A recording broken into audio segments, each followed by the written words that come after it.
Assalamualaikum warahmatallahi wabarakatuh. Kembali dengan saya Yahya Muhammad, channel on YouTube. Baik, terima kasih Kang Taufan, Bang Yaya, pengacaranya Om Danu dengan ya. Om Yaris. Baik, kali ini begini Kang. Ini banyak pertanyaan dari netizen, bahkan dari para komentator di channel saya. Dan ini kemudian saya simpulkan. Pertama, adalah sampai saat ini 4 bulan lebih itu belum kunjung usai dan terungkap siapa kemudian pelaku dan sampai dalangnya, kira-kira begitu Pak. Ya. Nah, ini dari pandangan Kang Taufan sebagai PH, apa sih kemudian kendalanya?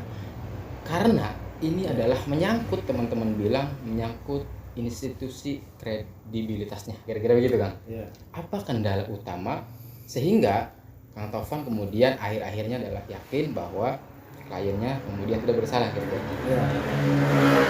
Ya, terima kasih Bang Yahya. Siap. Untuk pertanyaan ini terkait kendala ya. Menurut saya pastinya mengungkap satu permasalahan harus jelas bukti, Siap. bukti-bukti, saksi-saksi dan lain-lain, bukti pendukung ya. Siap. Kan polisi ini meningkatkan satu status dari saksi menjadi tersangka, kan minimal harus ada 2 alat bukti yang sudah dinilai masuk dalam syarat menentukan sebagai tersangka. Siap. Jadi mungkin kurangnya bukti atau saksi ini yang menjadi kendala kepolisian agak butuh waktu agak lama ya untuk mengungkapkan permasalahan ini gitu. Kalau kita lihat sih lebih ke situ, karena memang menurut kami khusus insiden atau pembunuhan di Subang ini agak spesial dan agak unik. Karena pelaku ini terjadinya pembunuhan di desa yang kita nilai jauh dari kota Subang, tetapi pelaku ini sangat profesional gitu ya. Kenapa kita bilang profesional? Karena pelaku ini bisa membuat kepolisian butuh waktu lama untuk mengungkap perkara ini gitu Bang Yaya. Jadi mungkin kendala utama di situ ya kita tunggulah. Kita tunggu polisi tetap berusaha maksimal. Kita yakin dan kita positive thinking kepolisian pasti akan menjaga kredibilitas institusi. Siap. Sehingga perkara ini pasti akan diungkap. Amin. Gitu. Dan ya kami tidak mendahului kepolisian, tapi kami juga memiliki keyakinan bahwa dalam perkara ini klien kami Kang Yoris dan Kang Danu ya kami yakini bahwa mereka bagian dari korban pembunuhan di Subang ini gitu. Baik, terkait kemudian kendala, lalu kemudian sehingga berlarut-larut, saya katakan dan ini juga diucapkan oleh Dr. Hastri, forensik dari Mabes Polri ya kan? Iya. Nah, bahwa kemudian ternyata dua alat bukti itu ternyata sudah ada kan? Ya. Ini dinyatakan dalam sebuah channel YouTube. Artinya adalah kenapa kemudian Polres atau bahkan sekarang dialihkan ke Polda belum mengungkap semuanya, padahal 2 alat bukti dari sisi forensiknya menurut Dr. Hasti itu adalah sudah memenuhi, kira-kira gitu kan? Bagaimana? Ya, statement Dr. Hastri juga mesti kita pandang positif. Hanya menurut kami kesaksian atau pernyataan resmi itu tentu harus dari kepolisian yang berwenang. Siap. Jadi selama kepolisian yang berwenang ini belum mengumumkan siapa pelaku utama dan lain-lain ya kita anggap mungkin 2 alat bukti itu belum secara final itu berkaitan dengan kejadian pembunuhan di Subang gitu. Jadi kita juga tidak ya dibuktikan juga bahwa walaupun ada statement di YouTube tentang adanya 2 alat bukti, buktinya sampai sekarang juga belum bisa ditentukan sebagai siapa sebetulnya dalang utama dan status masih saksi semua gitu. Saksi semua. Jadi ya memang harus kita benar-benar bersabar, khususnya seluruh masyarakat Subang dan umumnya Indonesia. Memang kasusnya agak unik. Ya kita kawal sama-sama Kang ya. Kita kawal, makanya dengan adanya youtuber ini sebetulnya sangat membantu kepolisian untuk terus menggali, mencari siapa sebetulnya pelaku utama di balik kejadian ini. Baik, bahkan ini kemudian kabar ini berkembang dan beredar pesat bukan hanya lokalitas atau Indonesia saja, Kang, tapi kemudian mancanegara, internasional ya. Betul. Nah, terkait kemudian lambatnya kasus tadi, kemudian Dr. Hastri bilang begitu, ada persepsi atau asumsi masyarakat, entah ini namanya asumsi, bisa salah bisa benar ya, Kang ya. Tapi kemudian ini hak prerogatif dari masyarakat atau netizen bahwa begini, Kang. Ketika kemudian Dr. Hastri itu menyatakan bahwa ada 2 alat bukti, sehingga ada 2 persepsi yang datang dan berkembang pesat oleh masyarakat. Yang pertama adalah kesulitan ya, Kang ya. Tadi adalah bukti ternyata masih dalam proses penyelidikan dan penyidikan. Yang kedua kemudian ternyata ini adalah sengaja diundur-undur, kira-kira gitu. Sengaja diundur. Ini menurut saya ini hak ya, Kang ya, hak daripada masyarakat. Apakah kemudian ini menjadi apa ya? Dasar kepolisian atau tidak menurut Kang Taufan? Ya, terkait analisa masyarakat yang ada mengatakan ini kesannya dari diundur atau lain-lain, kelihatannya kita nggak usah komentari, Bang, karena masyarakat punya hak untuk menilai, dan kita pun sebetulnya sebagai masyarakat juga punya hak untuk menilai. Tinggal kita tetap husnuzon, meyakini bahwa institusi kepolisian pasti sangat serius untuk menyelesaikan masalah ini. Hanya kendala-kendala itu tadi seperti yang saya sampaikan, bahwa mengingat pelaku ini merupakan pelaku yang menurut kami profesional dan mereka bisa membuat polisi ini butuh waktu lama untuk menyelesaikan perkara ini gitu, Bang ya. Jadi kaitan masalah asumsi tadi ya kita juga tidak bisa komentari karena itu memang hak masyarakat untuk berkomentar dan menganalisa gitu. Seperti halnya kejadian Banpol. Nah, kejadian Banpol ini kan rame, dibincangkan di tengah-tengah masyarakat gitu kan, dan kami juga ada yang meminta kami untuk melaporkan resmi Banpol dan lain-lain, tapi itu juga kami merasa case Banpol sudah kita laporkan secara resmi lisan kepada penyidik, dan kebetulan di dalam BAP Mas Danu dan Kang Yoris juga sudah kita masukkan dalam BAP resmi, sehingga selanjutnya mau diapain Banpol ini kita serahkan kepada polisi gitu ya. Jadi seyogyanya Banpol ini harus diperiksa sampai tuntas. Hanya lagi-lagi kita serahkan kepada kepolisian, mereka yang paling berwenang untuk mengungkap permasalahan ini gitu. Baik, terkait masih dengan ini bahwa ada pro dan kontra terkait pengungkapan oleh kepolisian nih, Kang. Bahwa ada yang mengatakan ini adalah sebuah strategi saja, ketika kemudian dalam kasus lain sama halnya dengan kasus seperti ini, kriminal seperti ini, bahwa begini, kemudian kenapa lama adalah strategi yang pertama yaitu sekaligus dibongkar habis, ada yang kedua adalah strateginya adalah berangsur satu persatu kemudian bernyanyi lalu mengungkap ya kan dan sebagainya sehingga sampai selesai. Ada 2 strategi yang kemudian ini berkembang pesat terkait dengan persepsi anggapan terhadap kepolisian. Bagaimana itu, Bang? Ya, terkait persepsi masyarakat kan memang punya hak untuk berkomentar.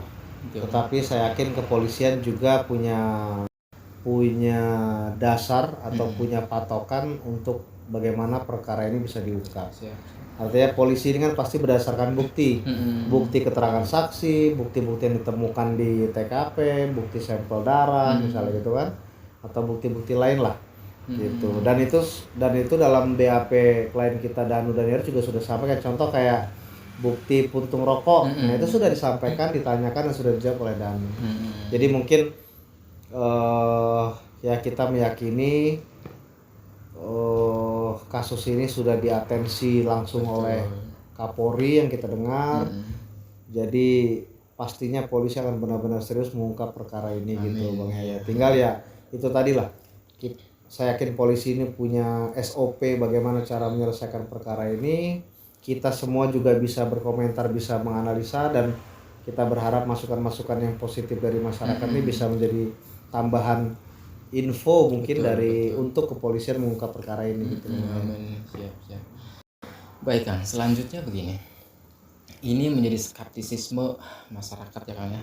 Sebuah contoh misalkan ketika Pak Yosep itu bilang bahwa, atau misalkan kuasa hukumnya juga bilang bahwa Pak Ujang itu masuk dari pintu belakang ya. Tapi kemudian diklarifikasi langsung gitu oleh Pak Ujang, saya tidak masuk kira-kira. Lah, kemudian Pak Yosep nyuruh, dan ini kemudian diklarifikasi oleh Wali Lis itu, nyuruh Danu untuk masuk pagi hari sebelum Inafis dan lain-lain datang, dan Danu datang situ.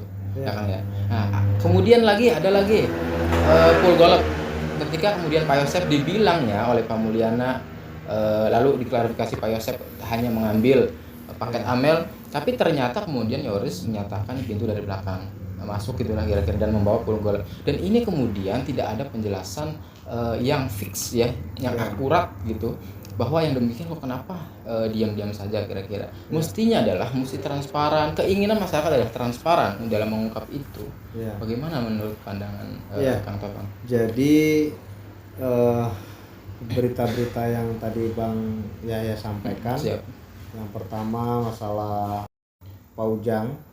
Kalau versi kita, hasil investigasi kita, memang beliau hadir di TKP atas permintaan Pak Yosep, dan pengakuan beliau saat kami temui juga memang secara meyakinkan beliau mengatakan bahwa beliau tidak masuk dalam TKP dan dia hanya di luar saja. Nah, yang masuk ke dalam itu Pak Yosep gitu kan. Dia melihat darah sehingga dia minta izin kepada Pak Yosep untuk memberitahu RT gitu kan.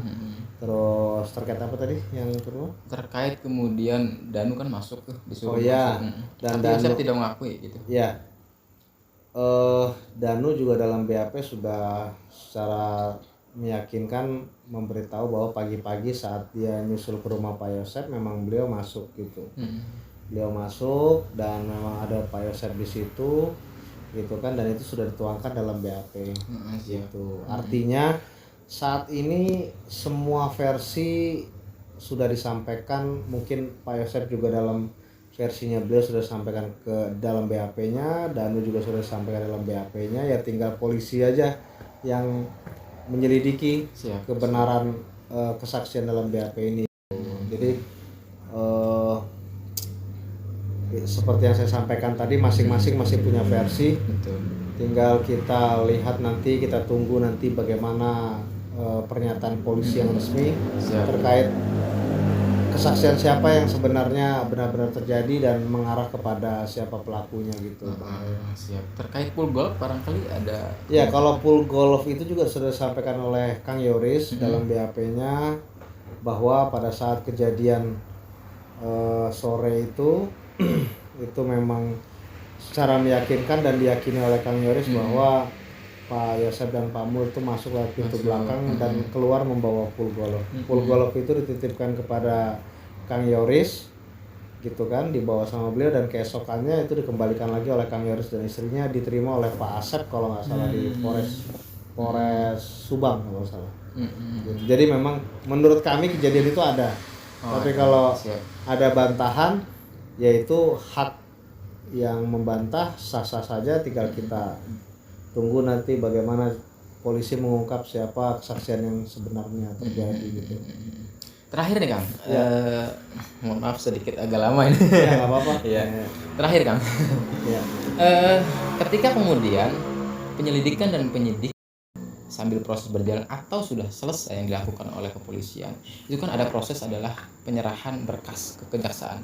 Apakah kemudian berkas kejaksaan yang akan dikirim ke kejaksaan itu adalah walaupun masih dalam proses satu persatu dikasih kejaksaan, atau misalkan sudah final dikasih kejaksaan atau belum kira-kira yang sebab kan memang mesti ke kejaksaan dulu kayaknya kan ya.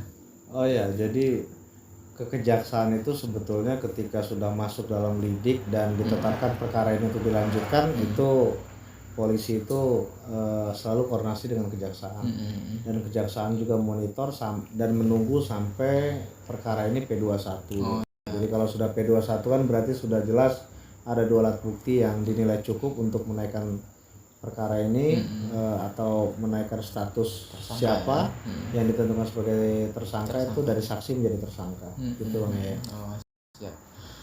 Terima kasih sekali nih Terima Kang kasih. Tovan, ini Ya, sudah ya. waktunya, Ya. sudah lama sekali nih. Ya. Masya Allah. Baik, terima kasih teman-teman yang di sana, bahwa ketika teman-teman sudah banyak berkomentar, kemudian saya analisa dan saya rangkum, saya simpulkan, ini kemudian mudah-mudahan langsung dari PH-nya Kang Danu dan Kang Yoris telah menjawab sudah. Itu adalah pertanyaan dan saya analisa dari beberapa komentar teman-teman. Silakan barangkali ada komentar lagi, tuliskan saja, jangan segan-segan, akan saya analisa kemudian dan akan kemudian dijawab oleh pihak PH-nya Kang Danu dengan Kang Yoris. Baik, terima kasih teman-teman sekalian, kita akhiri saja. Wassalamualaikum warahmatullahi wabarakatuh. Waalaikumsalam warahmatullahi wabarakatuh.